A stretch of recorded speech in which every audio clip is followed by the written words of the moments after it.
Today I'm going to be talking about a product on our TpT store. I'm Stacy from Be Sunshine, Stacy and Kylie, and today I'm going to talk about Sylvester and the Magic Pebble, which I love. I've loved this story for years and years and years, by William Stagg, and it's just that cute little story about William. He finds the pebble, he gets nervous, he makes a bad wish, and then his parents are worried about him, and it ends up happy at the end.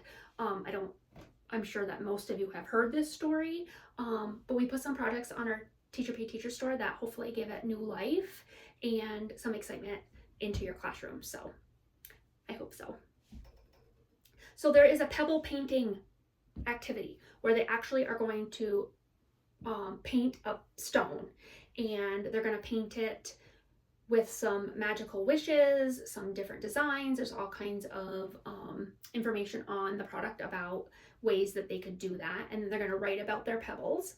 Lots of different writing prompts for that piece as well.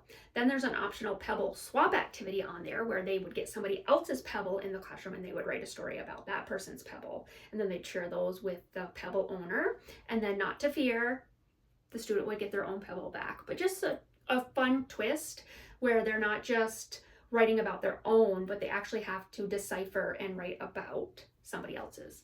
So that's a super fun twist, and I think that students would really enjoy writing about a classmate's pebble as well. And then there is a group top 10. It's top 10 wishes. So they'd work in a group to try to figure out what the best top 10 wishes would be to make if they found a magic pebble.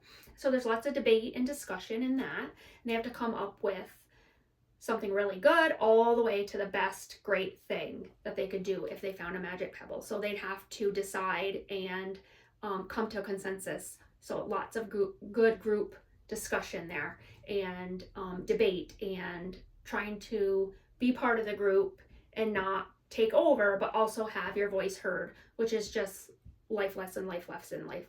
Where some of us are still working on that as adults. And then there's a game where you have a Sylvester, so whatever you decide to use as your Sylvester, and you have a magic pebble. And so a student leaves the room, and then another student gets Sylvester. Everyone has their eyes closed. Nobody who knows who has Sylvester except for the kid who has Sylvester. And then the student comes back into the room and has the pebble, and they get to ask some yes/no questions. And then when they think they know who has it, they put the pebble with the student who has Sylvester. And then one of their questions is, does Joey have Sylvester? And then if Joey has Sylvester, then Joey will say, Sylvester has been found. If they don't have Sylvester, they would say, oh, poor Sylvester, and then they'd have to keep going. So super fun game, and kids have to come up with those questions, those yes/no questions.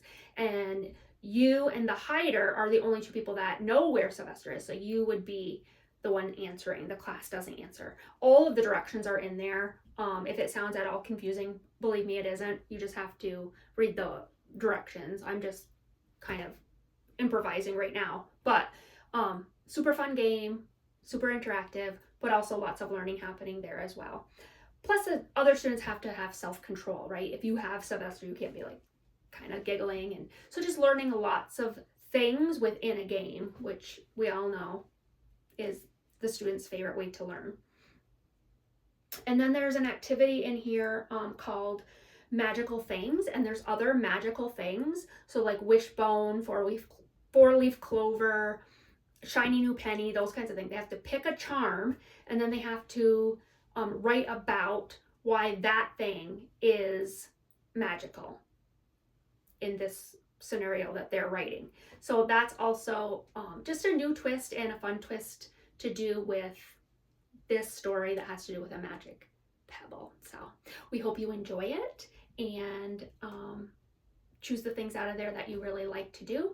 If you do anything and you're like, oh my goodness, I'd love to share, we would love to have you get back on and just let us know how it went. So we love you so much and appreciate you, and we will talk soon.